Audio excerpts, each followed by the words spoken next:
નમસ્કાર વિદ્યાર્થી મિત્રો, હું છું નીતિશ પારિયા. આપણે ધોરણ 10ની અંદર ગણિત વિષયમાં ચેપ્ટર નંબર 1 વાસ્તવિક સંખ્યાઓની ચર્ચા કરી રહ્યા છીએ. તો તેની અંદર આજે આપણે આગળના ટોપિકની વાત કરવાની છે. તો વિદ્યાર્થી મિત્રો, અગાઉ પણ આપણે સમય અને અસમય સંખ્યાઓ વિશે ચર્ચા કરી જ છે. તો સમય સંખ્યાઓની અંદર મિત્રો અગાઉ આપણે ચર્ચા કરી તે પ્રમાણે સમય સંખ્યાઓની અંદર આપણે તેને a/bના સ્વરૂપમાં દર્શાવતા હતા, પરંતુ અહીંયા b is not equal to 0 એટલે કે શું થશે? શૂન્યેતર. શૂન્યેતરનો મતલબ શું થશે? શૂન્ય સિવાય. શૂન્ય સિવાય b થશે. તો આ જે સ્વરૂપમાં જે સંખ્યાઓને દર્શાવી શકીશું આપણે તે બધી સમય સંખ્યાઓ હશે, જ્યાં આપણે a અને b એ શું થશે? a અને b એ પૂર્ણાંક સંખ્યાઓ હોય. પૂર્ણાંક સંખ્યાઓ હોય અને b is not equal to 0 એટલે કે શૂન્યેતર એટલે કે શૂન્ય સિવાયની સંખ્યા હોવી જોઈએ b. કેમ કે જો b બરાબર 0 હોય તો a છેદમાં શૂન્ય શું થશે? ઇન્ફિનિટી એટલે કે અનંત. અને એને આપણે શું? અવ્યાખ્યાયિત કહીશું. અવ્યાખ્યાયિત આપણે એને કહીશું. એ શક્ય ન હોવાથી આપણે b બરાબર શૂન્ય સિવાયની સંખ્યા હોય.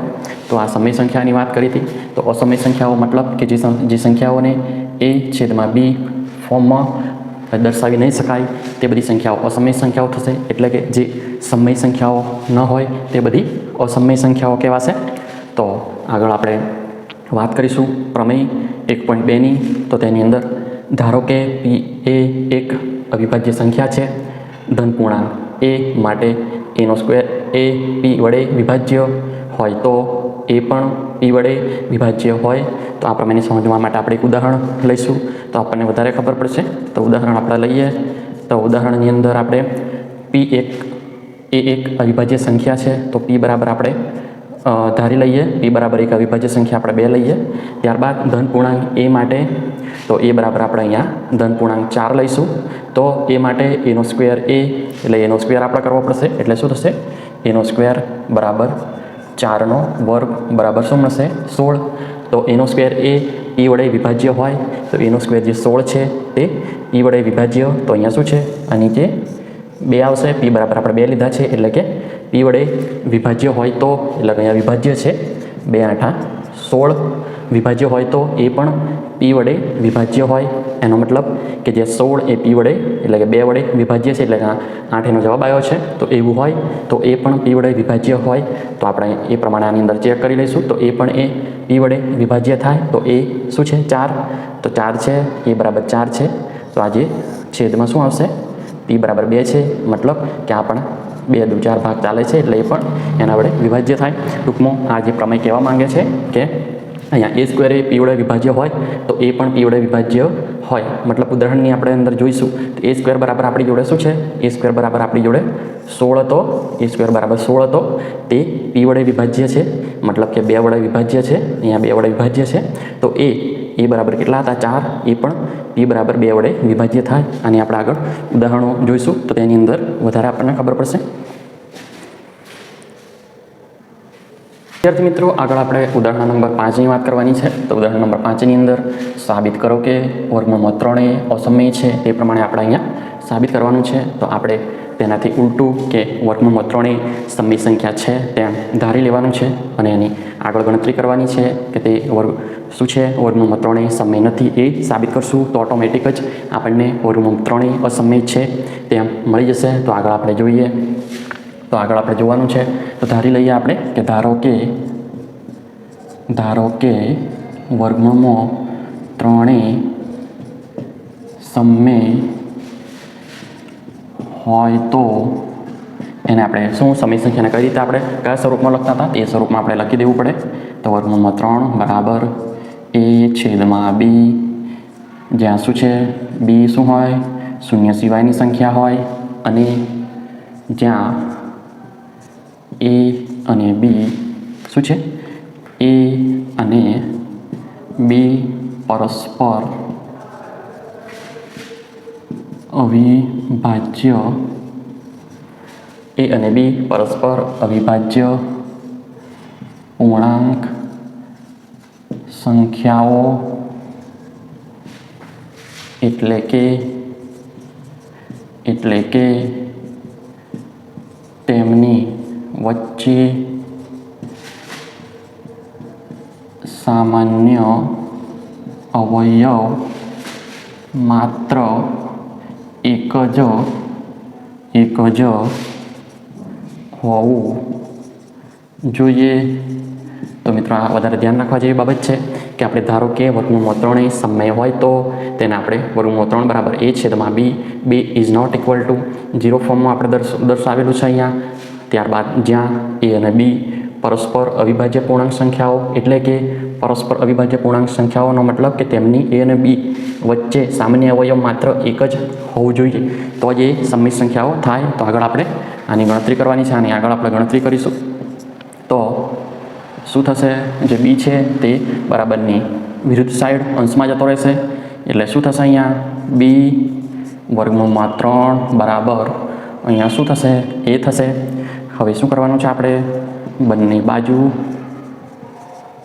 બાજુ વર્ગ કરતા શું થશે? બંને બાજુ વર્ગ આપણે કરીશું તો b વર્ગમૂળમાં 3 આખાનો વર્ગ બરાબર a નો વર્ગ.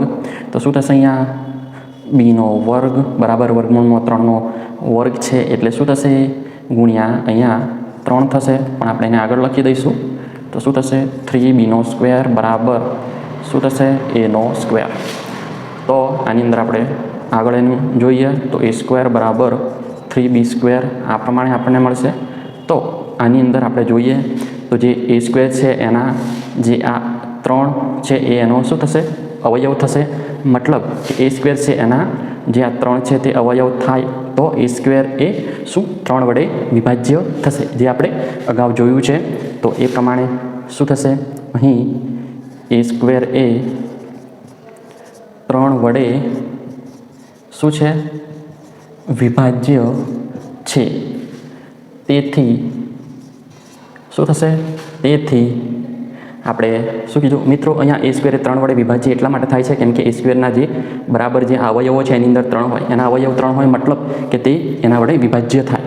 તો a સ્ક્વેર એ 3 વડે વિભાજ્ય છે. તેથી આપણે જે હમણાં પ્રમેય 1.2 મુજબ શું થશે? a સ્ક્વેર એ 3 વડે વિભાજ્ય થાય તો આગળ શું થશે? એ પણ 3 વડે વિભાજ્ય થાય. આપણે પ્રમેય 1.2 ની અંદર આની ચર્ચા કરી છે. તો હવે શું થશે? એને આપણે લખવું હોય તો શું થશે? a સ્ક્વેર બરાબર 3 b નો સ્ક્વેર છે એની અંદર આપણે જો a સ્ક્વેર પણ 3 વડે વિભાજ્ય છે તેથી પ્રમેય મુજબ આપણે a પણ 3 વડે વિભાજ્ય થવાનો છે. તો આપણે કોઈ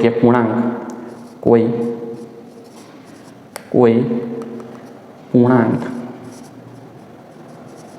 c માટે આપણે આવું લખી શકીએ કે a બરાબર શું થશે?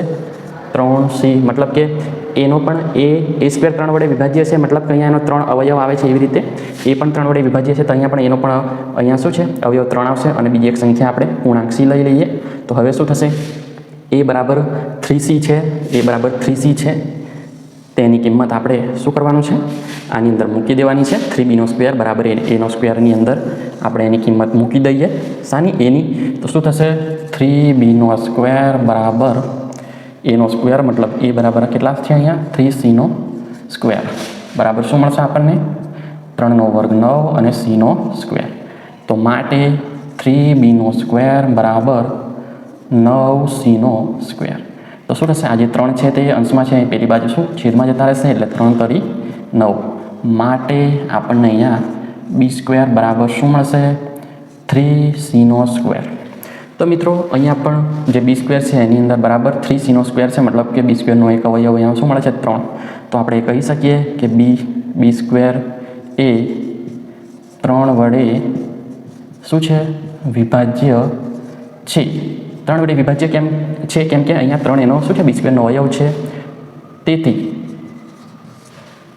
પ્રમેય 1.2 મુજબ શું થશે? b પણ 3 વડે વિભાજ્ય થાય. તો આપણને ખબર પડી ગઈ હશે કે અગાઉ જે a સ્ક્વેરની જેવી રીતે અહીંયા કર્યું હતું તે જ પ્રમાણે આપણે અહીંયા b સ્ક્વેરની પણ વાત થાય છે. તો આગળ આપણે એની વાત કરીએ તો આગળ શું થશે? કે અગાઉ એ સ્ક્વેર એ 3 વડે વિભાજ્ય છે, તેથી શું એ પણ 3 વડે વિભાજ્ય હતું, તેવી રીતે બી સ્ક્વેર એ 3 વડે વિભાજ્ય છે, તેથી પ્રમેય પ્રમાણે શું છે બી પણ 3 વડે વિભાજ્ય થતું. મતલબ આપણે આગળ લખવું હોય તો કઈ રીતે લખાશે કે એ સ્ક્વેર અને બી સ્ક્વેર બંને 3 વડે વિભાજ્ય હોવાથી તેમની વચ્ચે સામાન્ય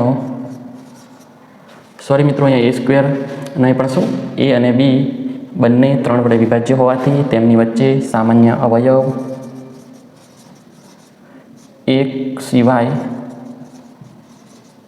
3 પણ મળે છે.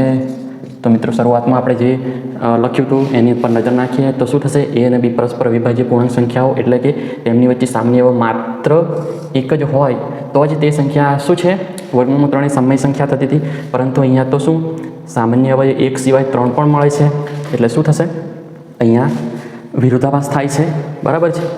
એટલે વિરોધાભાસ થવાથી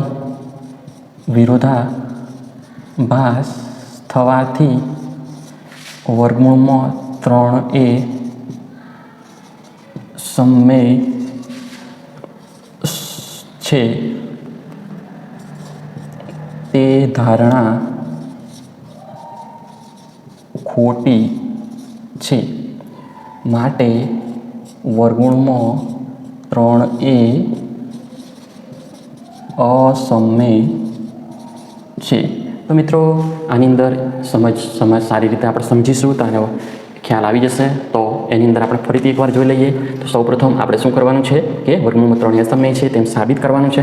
તો આપણે ધારી લેવાનું છે કે વર્ગમૂળમાં 3 એ સમય હોય તો શું હોય, તો એના આ ફોર્મમાં લખાશે વર્ગમૂળમાં 3 બરાબર એ છેદમાં બી. બી શૂન્ય સિવાયની સંખ્યા હોય જ્યાં એ અને બી પરસ્પર અવિભાજ્ય પૂર્ણાંક સંખ્યાઓ એટલે કે તેમની વચ્ચે સામાન્ય અવયવ માત્ર એક જ હોવું જોઈએ. આ જે વાત છે મિત્રો એ શું છે કે અહીંયા વર્ગમૂળમાં 3 એ સમય હોય જે આપણે ધારેલું છે કે વર્ગમૂળમાં 3 એ સમય છે, તેના માટે મિત્રો તેમની બંને વચ્ચેનો જે એ અને બી પરસ્પર અવિભાજ્ય પૂર્ણાંક સંખ્યાઓ છે, મતલબ કે તેમની વચ્ચેનો સામાન્ય અવયવ માત્ર એક જ હોવો જોઈએ. પરંતુ આપણે આગળ એની ગણતરી કરી તો શું આગળ એની ગણતરી કરી તો તેની અંદર આપણને અહીં 3b² = a² મળ્યો. મતલબ કે જે એનો સ્ક્વેર છે એના અવયવમાં 3 આવે છે. હવે કોઈ પણ સંખ્યા હોય એના અવયવ હોય એ અવયવ મળે તે અવયવ વડે તે સંખ્યાને ભાગી શકાય. તો અહીંયા આપણને 3a² નો અવયવ અહીંયા શું છે 3 મળેલો છે. મતલબ કે a² એ 3 વડે વિભાજ્ય છે. તેથી આપણને શું મળ્યું હતું અહીંયા a² એ 3 વડે વિભાજ્ય છે. તેથી પ્રમેય 1.2 મુજબ શું થશે, એ પણ 3 વડે વિભાજ્ય થાય. તો મિત્રો આગળ આપણે શું કરેલું તો આની અંદર આપણે આગળ શું થતું હતું કે a² એ 3 વડે વિભાજ્ય હતો, તેથી પ્રમેય 1.2 મુજબ એ પણ 3 વડે વિભાજ્ય થતો હતો. તો ફરીથી આપણે કોઈ પૂર્ણાંક c માટે આપણે a બરાબર 3c લીધો હતો, કારણ કે અહીંયા શું છે એ પણ 3 વડે શું છે વિભાજ્ય થાય છે. મતલબ કે આપણે એને આવી રીતે લખી શકીએ કે a બરાબર 3c, મતલબ કે કોઈ પૂર્ણાંક c આપણે લીધો છે પરંતુ એનો અવયવ તો આપણે 3 જ લીધો છે, મતલબ કે એ પણ 3 વડે વિભાજ્ય થાય છે. તો a બરાબર જે 3c ની જે કિંમત છે તે આપણે અહીંયા 3b² બરાબર a² ની અંદર મૂકી તો 3b² બરાબર અહીંયા શું છે a બરાબર 3c અહીંયા મૂક્યા, 3c નો વર્ગ, આગળ એનું સાદુરૂપ આપ્યા તો 9c નો વર્ગ, ફરીથી b² બરાબર આ 3 છે છેદમાં જતા રહેશે એટલે 9c² છેદમાં 3 એટલે 3 × 9 તો b² બરાબર 3c² મળેલો આપણને. તો અહીં જે b² છે એનો અહીંયા 3 શું થાય છે એનો અવયવ મળે છે, મતલબ b² એ 3 વડે વિભાજ્ય થશે મિત્રો, કેમ કે અહીંયા એનો 3 એ b² નો અવયવ મળે છે. તેથી પ્રમેય 1.2 મુજબ b પણ 3 વડે વિભાજ્ય થવાનો, બરાબર છે.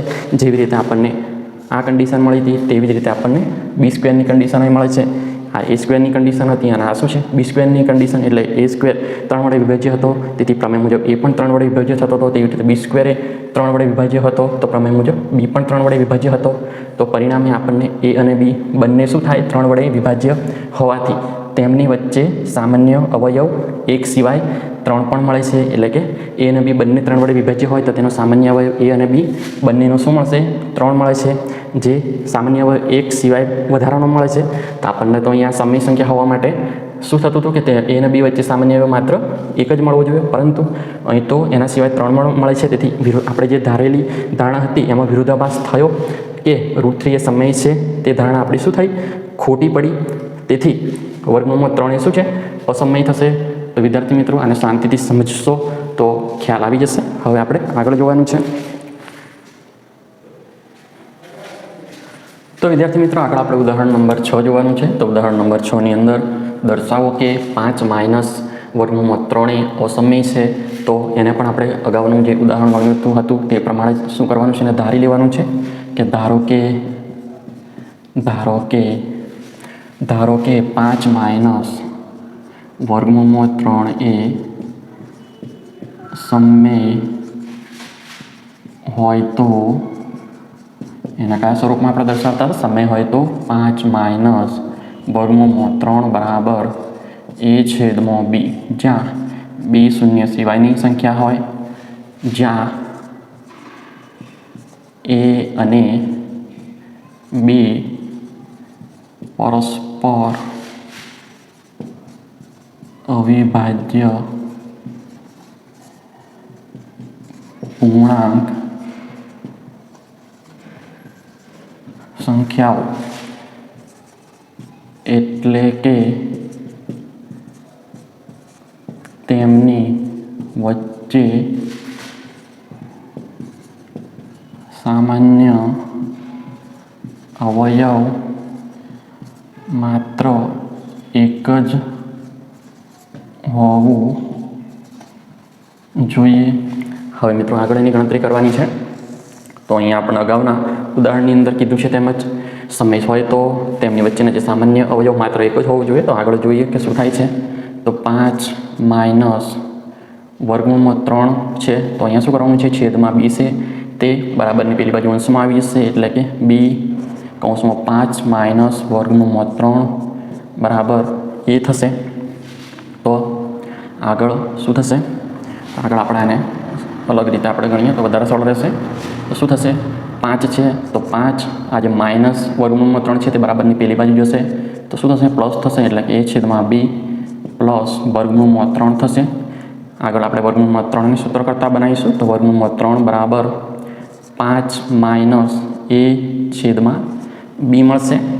તો હવે આગળ આ લસાવાનો b છે એટલે શું થશે? 5b માઇનસ a/b શું મળ્યું? વર્ગમૂળમાં 3 બરાબર 5b માઇનસ a/b મળે છે. તો આની અંદર આપણે જોઈએ તો જે a અને b છે તે શું છે? પૂર્ણાંક સંખ્યાઓ છે. તો અહીં a અને b પૂર્ણાંક સંખ્યાઓ હોવાથી 5b માઇનસ a/b સમય થશે. મિત્રો અહીં a અને b પૂર્ણાંક સંખ્યાઓ હોવાથી 5b માઇનસ a/b સમય થશે. મતલબ કે ધારો કે આપણે a બરાબર પૂર્ણાંક સંખ્યા કોઈક લઈ લઈએ, આપણે 2 અને b બરાબર 3 લઈએ. તો શું થશે? 5b માઇનસ a/b ની અંદર આ કિંમતો મૂકીએ તો 5 વર્ગમૂળમાં 3 માઇનસ a/2 છેદમાં અહીંયા 3. તો શું થશે? 5 × 3 = 15 માઇનસ 2/3 એટલે 15માંથી 2 જાય તો 13/3. તો મિત્રો અહીં આપણને આ શાનું ફોર્મ છે? આ જે ફોર્મ છે તે શું? a/b અને b ≠ 0 નું મળે છે. મતલબ કે સમય થશે. આ તો મિત્રો આપણે ખાલી સમજવા માટે આને આપણે ગણતરી કરી છે. તો અહીં શું થશે? a અને b પૂર્ણાંક સંખ્યાઓ હોવાથી 5b માઇનસ a/b સમય થશે. પરંતુ ખરેખર શું છે? ખરેખર વર્ગમૂળમાં 3 એ અસમય છે. એ શું છે? અસમય છે. તેથી વિરોધાભાસ થવાથી આપણી ધારણા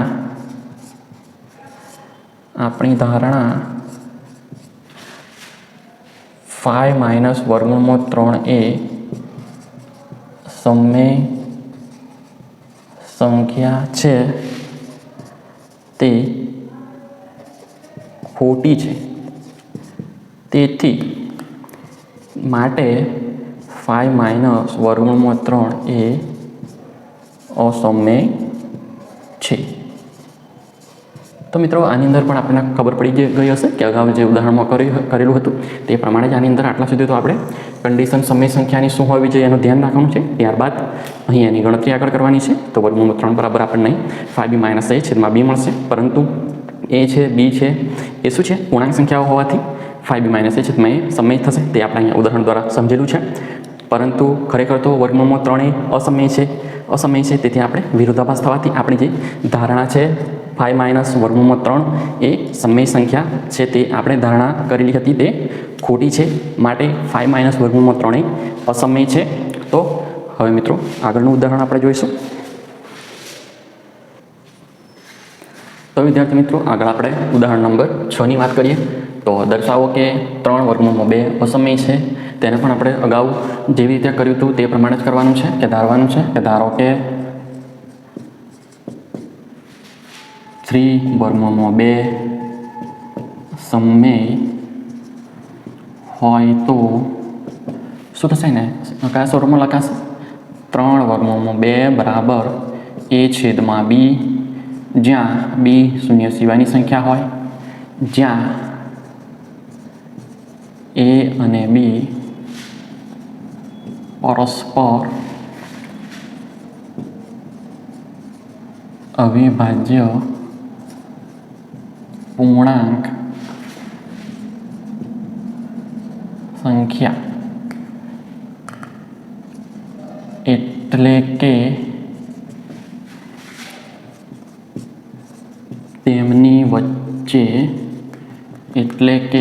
તેમની વચ્ચે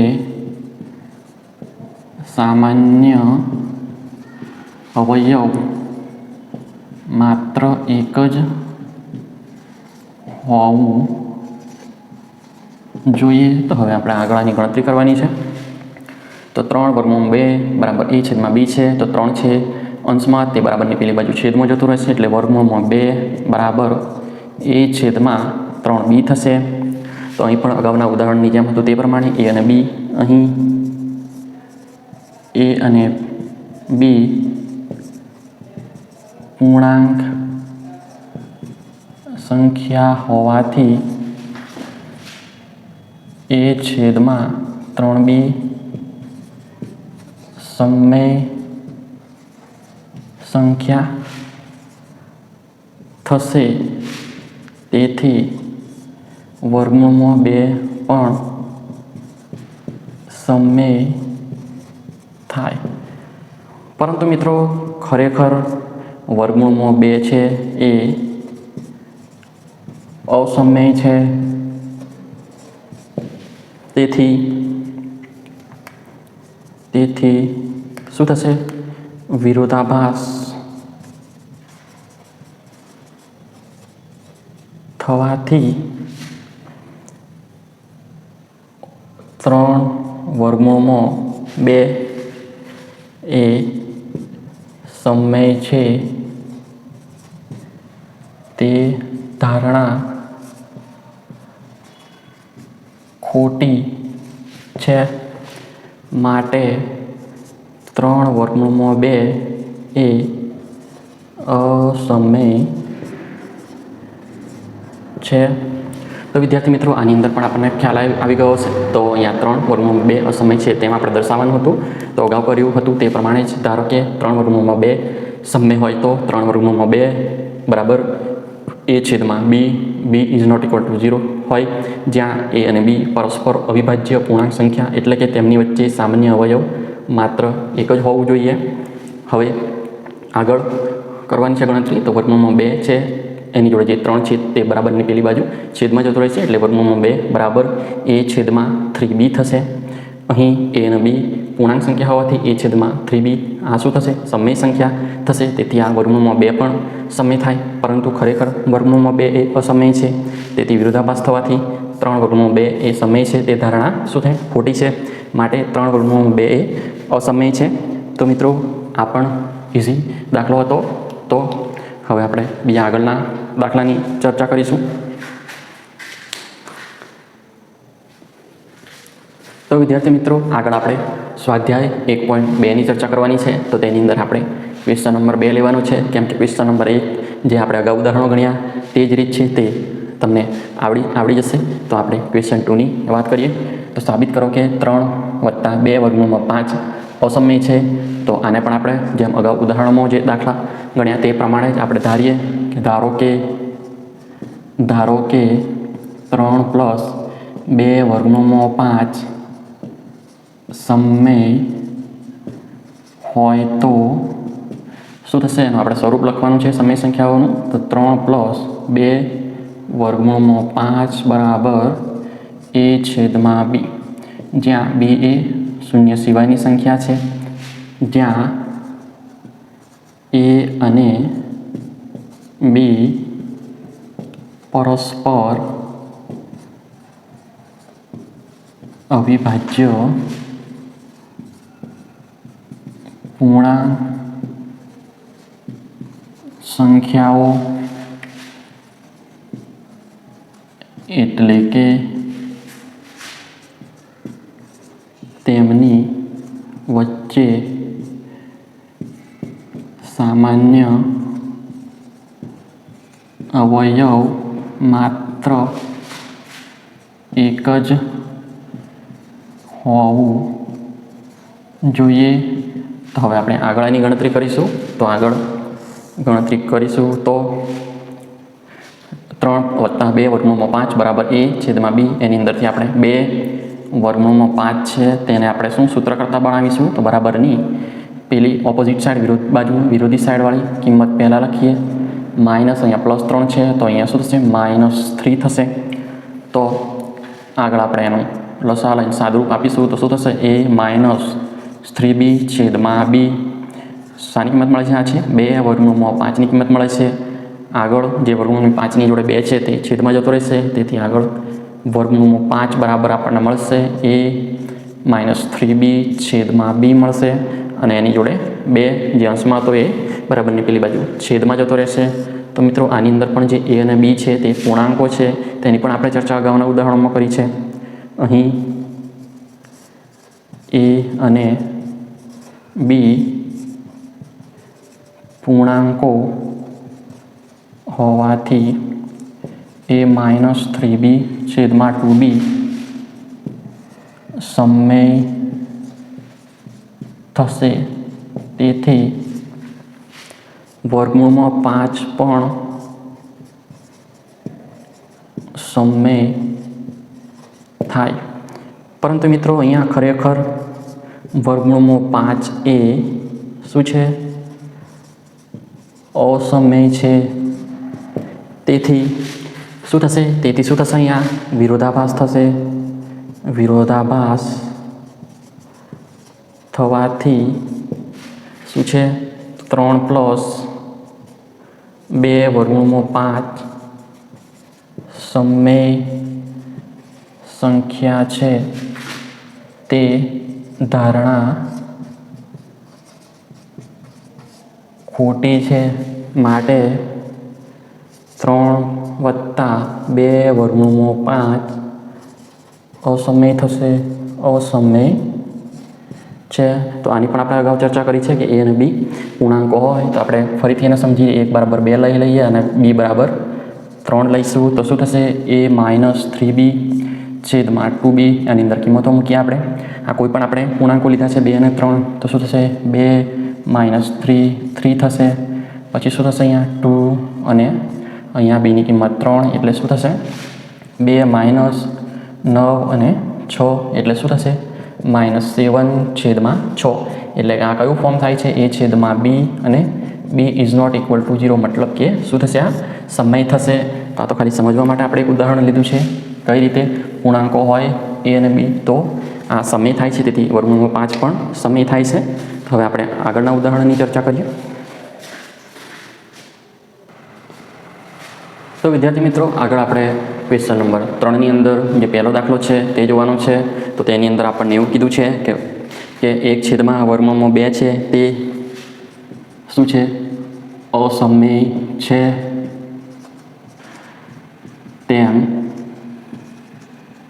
સાબિત કરો તે કીધું છે. તે પણ આપણે અગાઉ જે ઉદાહરણોમાં અને દાખલાઓમાં જે ચર્ચા કરી છે તે પ્રમાણે જ આપણે તેની રીત છે. તો જોઈએ આગળ એને કે આપણે ધારી લઈએ સૌપ્રથમ. તો ધારો કે 1/2 સમય હોય તો શું થશે? સમય હોય તો કયા ફોર્મમાં લખાશે? 1/2 બરાબર a/b, જ્યાં b is not equal to 0, જ્યાં શું થશે? જ્યાં a અને b પરસ્પર અવિભાજ્ય પૂર્ણાંક સંખ્યાઓ એટલે કે તેમની વચ્ચે સામાન્ય અવયવ માત્ર એક જ હોવું જોઈએ. તો મિત્રો આપણે અસમય છે તેમ સાબિત કરવા માટે ધારી લઈએ કે 1/2 સમય હોય તો એના આ સ્વરૂપમાં દર્શાવાય અને તે a અને b વચ્ચેનો જે સામાન્ય અવયવ છે માત્ર એક જ હોવું જોઈએ. તો આગળ ગણતરી કરીએ તો તેની અંદર શું થાય છે? આગળ આને સાદુરૂપ આપીશું. તો શું થશે અહીંયા કે અહીં જે 1/2 બરાબર શું છે? એ છે. તો આપણે ક્રોસ અહીંયા ગુણાકાર કરીશું તો શું થશે? b બરાબર a/2 થશે. તો હવે શું કરવાનું છે? બંને બાજુ વર્ગ કરીશ તો શું થશે? b² બરાબર 2/2 નો વર્ગ એટલે શું થશે? 2 થશે. 2 અને એનો વર્ગ. તો શું થશે આનું આગળ? તો આગળ આપણે ગણતરી કરીશું આનું. તો b² બરાબર 2 થશે. તો આપણે અગાઉ જેમ ચર્ચા કરી તે પ્રમાણે જ અહીંયા જે b² છે તેનો અવયવ 2 થશે. અહીંયા એનો મતલબ જે b² છે તે શું થશે? અહીંયા b² એ 2 વડે વિભાજ્ય છે. એટલે આના પરથી આપણે શું કહી શકશું કે b² નો અહીંયા અવયવ 2 છે. એનો મતલબ b² એ 2 વડે વિભાજ્ય છે. તેથી પ્રમેય 1.2 મુજબ b પણ 2 વડે શું થશે? વિભાજ્ય થશે. તેની ચર્ચા પણ આપણે અગાઉ કરી છે. તો હવે આપણે શું કરીશું કે જે b² એ 2 વડે વિભાજ્ય છે તેથી પ્રમેય મુજબ b પણ 2 વડે વિભાજ્ય થવાનો છે. તો શું આપણે આગળ લખીશું? તો b બરાબર 2c લઈએ એટલે કે b નો પણ અવયવ 2 થાય છે. મતલબ b પણ 2 વડે વિભાજ્ય થશે. એટલે આપણે આને આવી રીતે પણ લખી શકાય b બરાબર 2c, જ્યાં શું છે? c એ કોઈ પૂર્ણાંક છે. c શું છે? કોઈ પૂર્ણાંક છે જે આપણે લીધેલો છે. તો હવે આગળ આપણે એની ગણતરી કરીશું. તો b બરાબર 2c છે તે આની અંદર શું કરવાનું છે? મૂકી દેવાનું છે. એટલે આને આગળ ફરીથી લખાશે શું? તો b બરાબર 2c છે એનો વર્ગ બરાબર 2a નો વર્ગ. માટે આગળ આપણે 2 નો વર્ગ 4c નો વર્ગ બરાબર 2a નો વર્ગ થશે. માટે અહીંયા જે 4 છે તે શું થશે? આપણે અહીંયા જે 2 છે તે શું છેદમાં જતો રહેશે? બરાબરની પેલી બાજુ એટલે કે અહીંયા છેદમાં આવતો રહેશે. એટલે 2 દુ 4 થશે. એટલે આપણને મળશે 2c² બરાબર a². એને આપણે a² બરાબર 2c² આ પ્રમાણે લખીશું. તો આની અંદર પણ આપણે જોઈએ તો શું થશે? જે a² છે એનો અવયવ અહીંયા શું છે? 2 છે. મતલબ આપણે કહી શકીએ કે a² એ 2 વડે વિભાજ્ય છે. તેથી પ્રમેય 1.2 મુજબ શું થશે? એ પણ 2 વડે વિભાજ્ય થાય. તો અહીં આપણને અગાઉ શું છે જે બી પણ 2 વડે વિભાજ્ય થશે અને અહીં એ પણ 2 વડે વિભાજ્ય થાય છે. મતલબ અહીં એ અને બી બંને 2 વડે વિભાજ્ય હોવાથી